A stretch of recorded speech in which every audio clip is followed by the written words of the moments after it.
And we are live. This is the Canada Hoops Daily Podcast.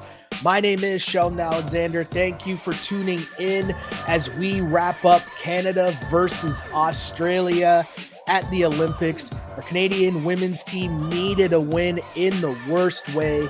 They were unable to get it done against a very good Australian squad. 70-65 is the final score as Australia is victorious. They improved to 1-1 in group play. Canada falls to 0-2 so far during these Olympics. Now, all is not lost for Team Canada, as the way that this tournament works, Olympics, I'll break it down for you here, but essentially how this all works is there's 3 groups. The top 2 teams in each group advance to the quarterfinals, and then the next 2 best third place squads also advance to the quarterfinals. So all is not lost for Canada, as they can still advance to the quarterfinals. It's just going to take some help. And by help, I mean, it's all going to come down to, one, they have to win first off, they need Nigeria to lose to France later on today.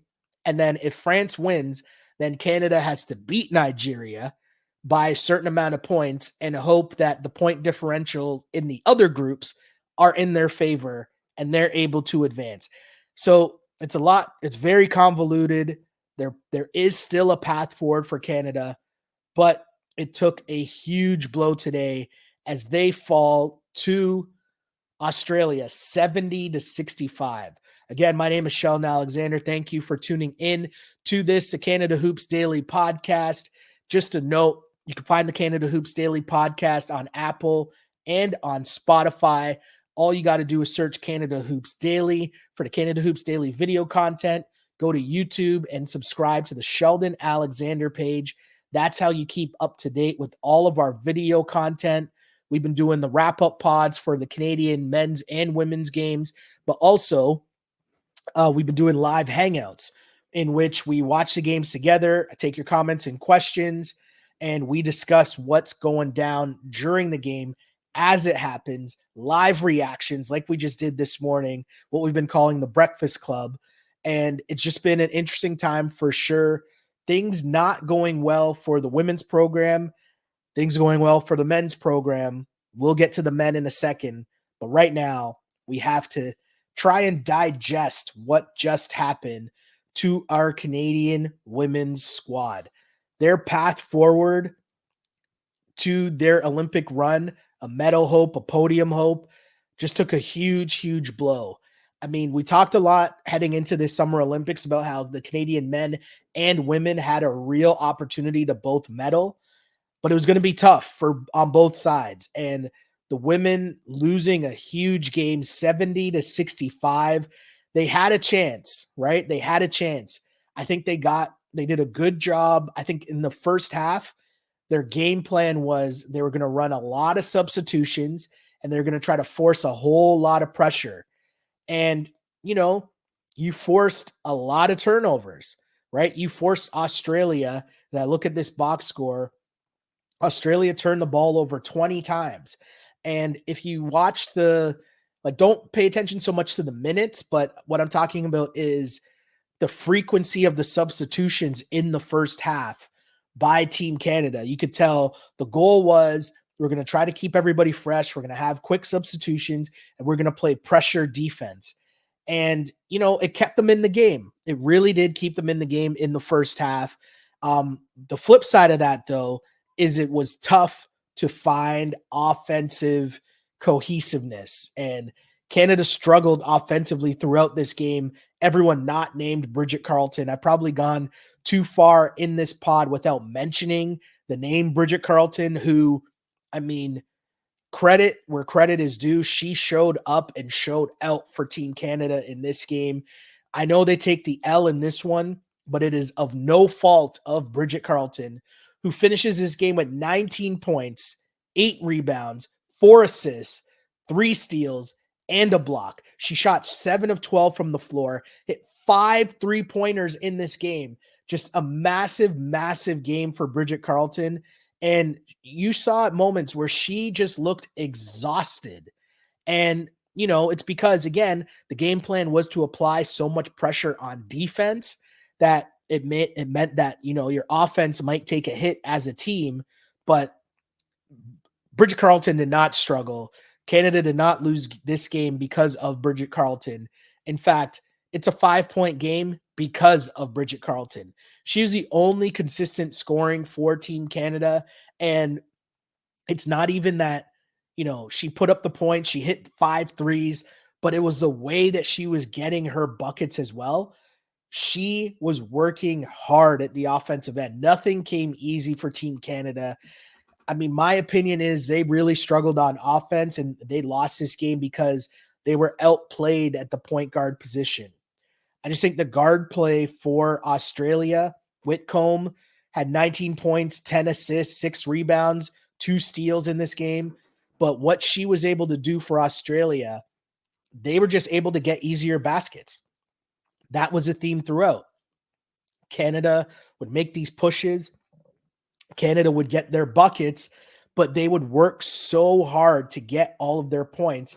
Meanwhile, Australia would come down, run a set, get some dribble penetration, and once you get the dribble penetration and the ball's moving, Canada's defense going side to side, you're losing track of offensive players. Somebody was getting an easy basket. And, when you're working so hard to get points, and the other team is scoring so easily, it can be deflating. And then once you're down double digits and you're trying to make a comeback, you're just making that task so much more difficult because you're already putting in so much effort into the defense. And then now as you get close, you need an extra boost to get over the hump, right? To actually erase a 10-point lead and tie the game or keep it at a 1-possession game. Give yourself a chance to take the lead. You're putting out so much effort to get it to that point. You just don't have the legs to get it over the hump. But I really feel like that's what happened to Canada. And listen, I saw an interesting tweet from Michael Grange. He was talking about this was in the first half. And he said, I don't understand either play Fields or not. I don't get to play her for 2 minutes and then bury her for the rest of the half. Same with Amahir. Why put them on the floor if you only trust them for 90 seconds at a time? That's a very interesting point. And I mean, I would tend to agree with that thought process as well, because I feel like your offense is struggling to find a flow. And the thing that's not going to help that at all is the fact that you're switching up the players at such a frequent pace, right? It's going to be tough to find some cohesiveness on offense, to find some chemistry on offense. And that was Canada's biggest flaw in this game.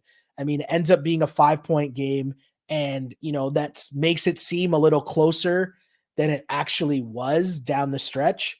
And again, the only reason it's that close is because of Bridget Carleton. She willed her way to keeping Canada in it. In the first half, Canada had no business being in this game, but Bridget was just doing it all. It wasn't even just scoring. It was, if you know me, you follow the pod, the stats that I like to follow that really show, the level of effort and hustle and commitment being put in. It's tough watching her right now. I see her getting interviewed right now, and it looks like she's getting emotional because that's someone who's laid it on the line for this program. And, this era of Canada basketball, the women's program, Bridget Carleton, Kia Nurse, Natalie Achanwa, they've taken this program to heights that haven't been seen before from the senior team. And you could tell she left it all out there on the floor. And, I point to these stats, the rebounds, steals, blocks, assists. Bridget Carleton had all of that from the tip off. And then to fight her way through a 19.8 rebound, 4 assists, 3 steal performance. I mean, that's a tough one. And the whole way through watching that game, everyone's sentiment watching that game was the same, in the sense that you just needed somebody else, anybody else, to step up and help out Bridget Carleton on a consistent basis, and no one could do it. you know, there was a couple possessions there where you saw Kia Nurse got it and one. Kayla Alexander had it and one, and you saw spurts from other players, but it just wasn't a consistent enough offense by the Canadians not named Bridget Carleton. And that was a problem. That is what did them in. I just think, if it's tough, right? You watch Kia Nurse, who's been obviously such a driving force of this program for so long, right? And to see her struggle in these Olympics, it was tough to watch, right? Because she's one of the key people that Canada relies on. And if we're being honest, it just wasn't a good enough performance for Kia Nurse in this tournament at all. 3 of 14 in this game. She finishes with 12 points. She got to the line 6 times, but 3 of 14 isn't going to cut it, and that's one of the people that Canada relies on. And you look overall, Canada shot 35% from the floor. That's not going to cut it, right? As mentioned, Kia Nurse, 3 for 14. Leah Edwards, 1 for 5.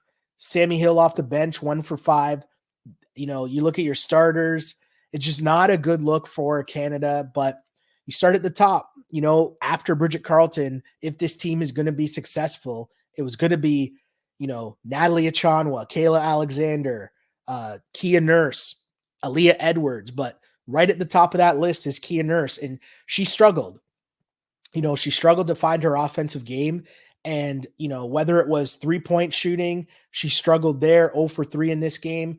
But the more concerning part was even getting layups. They ran a lot of actions where she would get backdoor cuts and get a good look at the cup, and she wasn't able to get those to fall as well. And I just thought at that point, that's where things become difficult when you're missing layups. So, Kia Nurse struggled in this one for Canada. That in part is one of the major reasons why they probably will not advance to the quarterfinals. And, at this point, I think that the real interesting part was you look at Canada's guards and Shea Colley. Again, I think she was hobbled. It looked like she struggled. She's a step slow on offense. You saw spurts from her, but overall she really struggled. You didn't really get much from Fields in this game. And then, those are two guards that the past few years that Canada's women's team has been putting in work. Those were key names that gave them a lot of offense, gave them a lot of production. And Shea Colley and Naira Fields really struggled. Sammy Hill, who was a lone bright spot in Canada's first game, she struggled in this second game. And, that's a lot of names that you're hearing struggles from, and it makes it difficult for you to win games at this level. But the one thing I want to bring up, though, we got a glimpse, fourth quarter minutes from Cass Prosper, Silas Swords, that was big. You're throwing them out there to gain some much needed experience as, that's a 19-year-old and an 18-year-old out there getting minutes at the Olympics.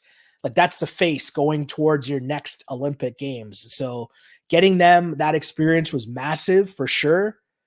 But also, you're witnessing kind of a changing of the guard here. My assumption is it's probably Natalie Achonwa's last Olympic Games, could be Kia Nurse's last Olympic Games. So, 4 years from now, this team could look very, very different. So seeing Aaliyah Edwards get major minutes, Swords and Prosper, that's really going to be the faces of your team going forward. And, I think the toughest thing to do in real time is make those key adjustments in the moment where you're trying to figure out, okay, well, who do I play here? What's my rotation? These are my vets. These are my vets that I've relied on multiple years in a row, but do they still have enough in the tank that they're able to produce for me at this level right now? It's a tough decision to make, right? It's easy for people on the outside to try to say, hey, maybe Kia needs to take a seat. You're just not going to do that in the moment. You're just not. You owe it to her because of what she's done to the program, because of her stature still in the game, that she is going to play, she is going to get minutes. And even through the struggles, you live with that because you've seen her shake out of it so many times before that, you trust that process going forward. Either way, a tough loss for Team Canada women as they fall again 70-65 to Australia. Australia just with a much better game than Canada. Everything working offensively for Australia. They had 24 assists on 29 made field goals. Again, 24 assists on 29 made field goals. That tells you a team that is executing offense at a high level, right? Canada doing the same, 18 assists on 21 field goals. So it's just the level of buckets in terms of how difficult Canada was getting their points, getting their shot attempts. That was a difference in the game. Bridget Carleton went 19 points, 8 rebounds, 4 assists, 3 steals, and a block shot for Bridget. She did all she could, but she didn't really get much help outside of that. And that's why Canada falls. Again, their tournament most likely will be coming to an end. They have one more game against Nigeria, but here's how it works going forward. If Nigeria wins tonight against France, Canada cannot advance. If France beats Nigeria, then Canada has a shot if they win against Nigeria on Sunday and get some help point differential wise, a lot of help actually, point differential wise, they theoretically could advance to the quarterfinals. But a tough go for Canada as they lose 70-65. This is a Canada Hoops Daily podcast, a tough showing for the Canadian women's team. And, this is an interesting point for the women's program where you have, some different players at different stages of their career. Natalie Achanwa, is this her final Olympics? Bridget Carleton, Kia Nurse, Kayla Alexander, those are players that have been at the forefront of this team for the last few years, the last few, Olympic runs, World Cup runs. Is that the last go that we've just seen with this team? Time will tell. We also got a glimpse into the future with Cass Prosper and Swords and Aaliyah Edwards. And it was tough. I think Aaliyah Edwards is someone that if you were Team Canada, you probably needed a lot more from Aaliyah Edwards. If this team, if this team was to advance and make a run, you probably were expecting more and needing more from Aaliyah Edwards, and you didn't get it. But I really think the international style of play is tough for it's just such a guard-driven style of play. And so if you're having a big guard, a forward, and putting them into the offense, it's going to be tough to figure out ways for them to contribute just because of the style of play is so different. And you're running sets and, do the sets that you run play towards the strengths of the style of your big. Canada really faltered in the game against France because they weren't able to get the ball inside to Kayla Alexander, to Aaliyah Edwards, to Natalie Achanwa. And I think as much as they did a little bit of a better job in this game, Kayla Alexander at least getting to double digits, overall it was still a struggle on this team. And, relying so much on Kia Nurse and Kia Nurse not being able to produce, that's how you end up in this situation where Canada falls. But, I'll round this out on a positive. Bridget Carleton, she put in mega work for Team Canada. And, I think she should be applauded for the game that she had for Canada because she showed up, she balled out. She's 27 years old now, right?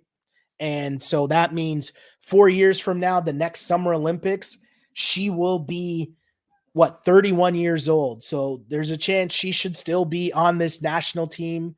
If she wants to be, she will still have her spot on this national team going forward. And Bridget Carleton, she balled out in this game. I think though, as you look forward, you're really going to have to supplement the scoring from Bridget Carleton to other facets of the younger players coming up. Kia Nurse is 28, so she's going to be 32, come the next Olympics. And, you don't know. Different players, once they get to 30, it's going to be a little different. You never know what they have in store. Do they want to still play? Are they still playing at a high enough level? But the point remains, you're going to be looking towards the Silas Swords, Cass Prosper, Aaliyah Edwards. Those are the faces that you're going to see. So, interesting times for this Canadian women's program, but just want to give a big salute to, Natalie Achanwa, Kia Nurse, Bridget Carleton for the work that they've done for this program. And, shout out Bridget Carleton, because that was an epic performance. And if somehow Canada was able to pull this game out and win, Bridget Carleton, would be getting all of the applause right now, because she put in work for Team Canada. It's tough that it came in a losing effort, and it was heartbreaking if you're a Canadian fan and just watching her in that post-game interview as you see her get all emotional, because the women's program came into this tournament with high expectations, right? They're trying to medal. They had a disappointing Olympics last time out, and so that they were looking forward to making amends and really making a push in this tournament, and it just didn't go well. So big shouts to Team Canada and Bridget Carleton for putting up a good fight in this one, but they fall short 70-65. Thank you for tuning in to this Canada Hoops Daily podcast. Big shouts to the people that tuned in to watch the Canada versus Australia live hangout that we did. A reminder, we will be doing a live hangout for the men's game tomorrow morning at 11:15. What time's that game start? I think it's 11. We'll be up and running, watching that game as Canada's men looked for a 3-0 start in their Olympic play as they take on Spain. They'll be looking for top spots in their group as they make their push towards the podium. We'll need the good vibes on the court if you're a Canadian basketball fan, for sure, as it's a tough go as Canada falls. The women's team falls to 0-2 in their group. We'll shift our hopes to the men, and we will cheer on Team Canada. The women's next game is Sunday against Nigeria. Time will tell, as we won't know what they need. They'll need a win, period, but we'll know more later on this day. Maybe by the time you hear this pod, you'll know whether Canada's women's team has a chance to advance or not. Either way, thank you for tuning in. My name is Sheldon Alexander. You can find me on Twitter at Shell Alexander, on Instagram at Sheldon Alexander. And of course, big shouts to the people listening to the Canada Hoops Daily podcast on Apple and on Spotify. Rate us, review us, like, subscribe, all that fun stuff. And of course, make sure you subscribe to all the Canada Hoops Daily video content, which you can find on the YouTube page. Just search Sheldon Alexander. Thank y'all for tuning in. We really appreciate you rocking with us as we enjoy summer basketball. The stakes were here. We waited for these Olympics for a long time. They're here, and it's tough. It's not all smooth sailing. It's difficult to win an Olympic competition, and the Canadian women are figuring that out. I'm closing this out by shouting out and saluting Bridget Carleton one more time just for the work that she did in this game. She balled out for Team Canada. 19 points, 8 rebounds, 4 assists, 3 steals, and a block, just because she's that nice. Big time game for Bridget. Not so much for the rest of Team Canada. But we'll be back to discuss that and more tomorrow morning. Make sure you tune in to our Canada Hoops Daily live hangout. We'll be back to do that. And of course, the Canada Hoops Daily pod, all that fun stuff. You know the deal, as I like to say. As I always say, I used to pray for times like this, to rhyme like this. This is a Canada Hoops Daily podcast. As always, unpolished and unapologetic. Till next time, see ya.